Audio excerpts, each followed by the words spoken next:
everybody. Can you hear me? I see a lot of familiar faces, aunts, uncles, relatives. And Dad, thank you for being the inspiration for this. I hope I can share something. Actually, I have a very easy task. I'm going to tell you something, talk about something that you all are already experts at. Breathing. So it's pretty easy, actually, what I'm going to talk about. So if we said to you tomorrow morning at 6 in the morning, you're going to meditate, do you know what you're going to do? Or is that kind of a big word, meditate? It's kind of a scary word. Maybe mindfulness is another word that people use. But we think, oh, geez, what is meditation? And so a couple things to think about is that we call it a practice of meditation. So the word practice. And so that means it's something that we can practice and get better at. And it's okay if we're not an expert at it. We can have trial and error and practice and try different things. So how many of you have ever lit a campfire before? Like a real campfire, not one of those fire pit gas things. So, how many of you have lit a fire with a fire pit? I mean a real fire pit with wood and stuff. Okay. So what do you do first? You just put a couple of big logs on and kindling, right? And so what do we do for kindling? You have to get, you crunch up the newspaper. Do you guys know what a newspaper is still? I don't know. You crunch up the newspapers, you get some twigs. If you're my cousin Paul, you get some gasoline and put it on, right? No, just kidding. So there's two stages, right, to a campfire. There's a kindling stage, and that requires us to put a lot of effort in, right? Blowing on the fire and trying to get it to work. And then eventually it catches on fire, right? The big logs catch on fire, and then you can sit back and have s'mores and relax and enjoy it, right? So there's two stages, the kindling stage and then when the fire finally gets going. So we can use that metaphor for meditation. Meditation is like a burning fire, right? So when we start out, let's say tomorrow morning at 6 o'clock in the morning, you sit down and you're going to say, I'm going to meditate. So first you got to do the kindling and get things going. And then as you do that, hopefully the fire will start taking off. And so there's all different kinds of kindling, as Tom was saying. Some people like to look at an image or a painting or a landscape. Some people like to listen to music or sing a chant or a song. But the most popular, probably, of any kindling is breathing. Slow, conscious breathing. Down through the ages and across many different spiritual traditions, slow, conscious breathing is probably the most popular and probably the easiest type of kindling for meditation. And guess what? You all are experts at breathing because ever since you were a baby, you've been breathing and you'll breathe until the end of your life. And so I'm just going to talk a little bit about slow, conscious breathing and how that can be a good kindling. So breathing is probably, I'll just say a few key points. By the way, maybe we can put this on Google and have these notes, so if anybody wants, it's just one page, but if anybody wants these notes, we'll get them. So breathing is the most basic thing that we do, right? And most of the time we breathe, we don't even think about it, right? We just breathe unconsciously. But one of the cool things about breathing is that we can actually take control of our breathing and consciously control our breathing. So even though most of the day we just breathe without even thinking about it, if we want to, we can actually consciously and intentionally control our breathing. So there's 4 parts to a breath, to breathing. what are the four parts to breathing? Anybody? Say the first one. Inhale, right? Breathing in. So that would be the first one. What's the second part? Oh, hold on. Someone said it. Holding or pausing, right? So you breathe in is the first. The second step would be that pause or that holding the breath in your lungs. And it might be real quick for some people. And then what's the third phase? Exhale and breathing out. And then what's the fourth? Holding again, pausing with empty lungs, right? So kind of breathing in, holding, breathing out, holding. Those are the four kind of steps of breathing. And did you know that you're a carbon dioxide machine? So that the air that we breathe in and the air that the gas that we breathe out are different. Did you know that? So that we breathe in about 21% of the gas we breathe in is oxygen, but only about 16% is oxygen. The other 5% is carbon dioxide that we've produced. So it's interesting. If someone says to you, "What are you?" You can say, "I'm a carbon dioxide producer." And that's a good thing that we're breathing out that carbon dioxide.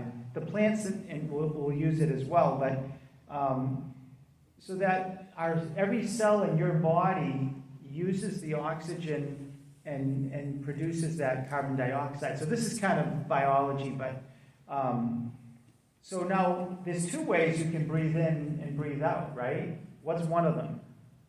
Through your mouth. Through your nose, and then the second one is through your mouth, right?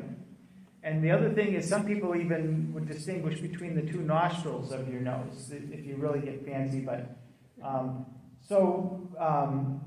we can use both our nose and or our mouth, and we can breathe really intensely, like if we're exercising or under high stress, or we can breathe moderately, kind of like just when we're going out throughout the day, or we can breathe very slowly and relaxed.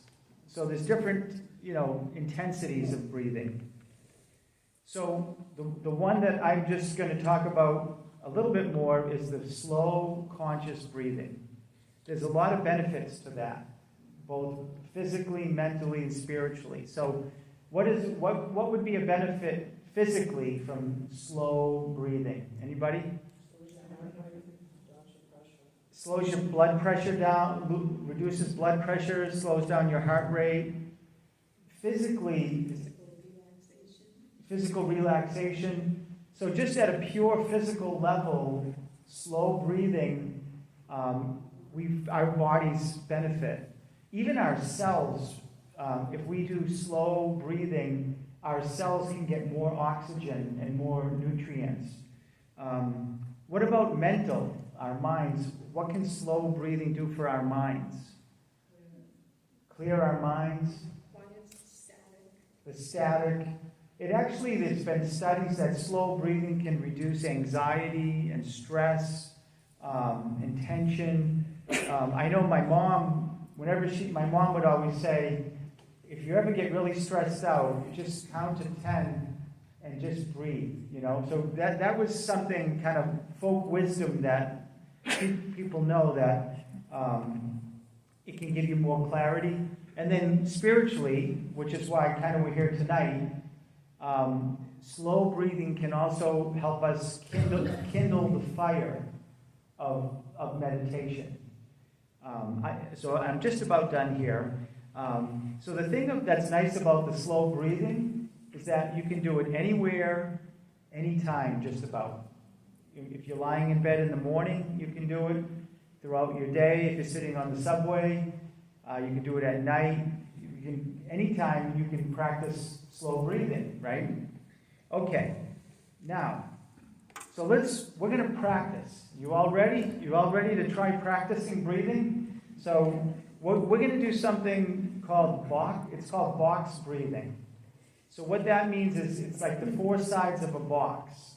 And so what that means is we're going to take the same amount of time for the 4 parts of breathing. So we'll do 4 seconds, right? But we'll see. So we'll breathe in for 4 seconds. You with me, Paul? I don't know. Okay. Then we'll try to hold it for 4 seconds, and then we'll breathe out for 4 seconds, and then we'll hold it for 4 seconds. Okay? And then we'll try it again. Maybe we'll do 2 seconds the first time.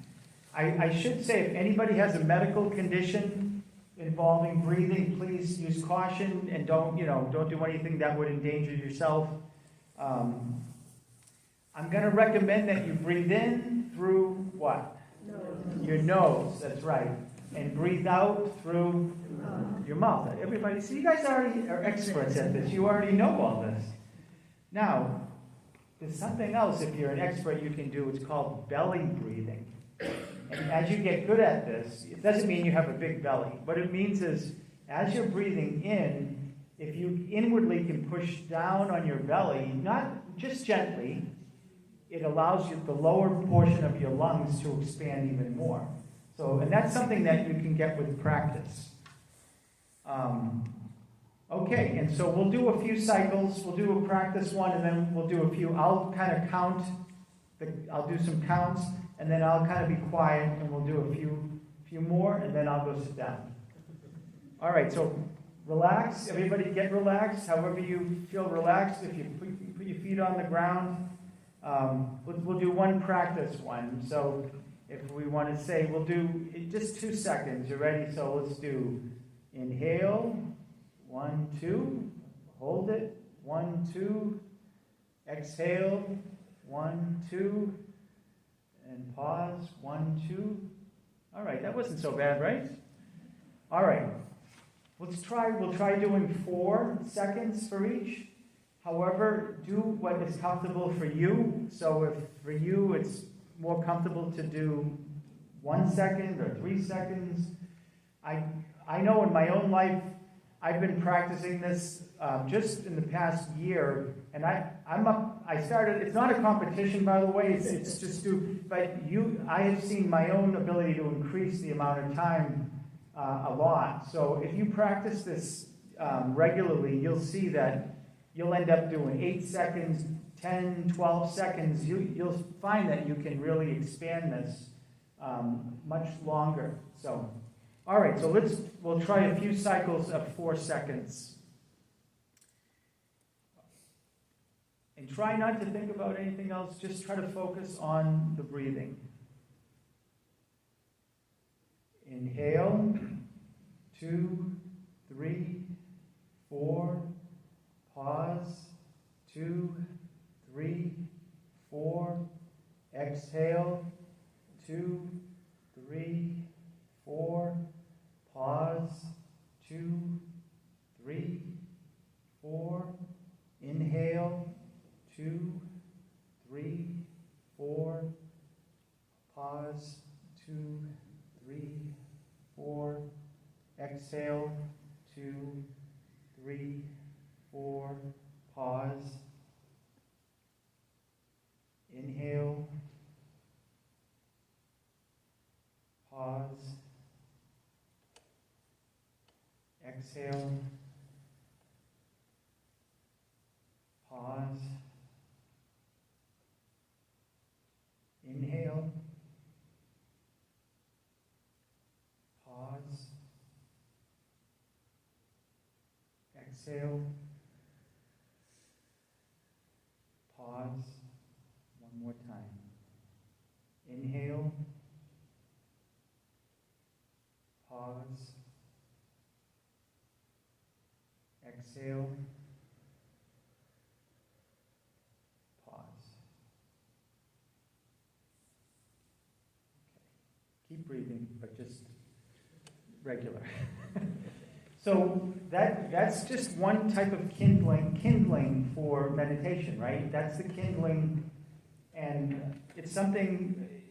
Breathing is like doing nothing. Literally, it's like doing nothing, and so hopefully that gives you a sample of something that you can try tomorrow morning if you want, or whenever. So I wish you all the best in your breathing and meditation.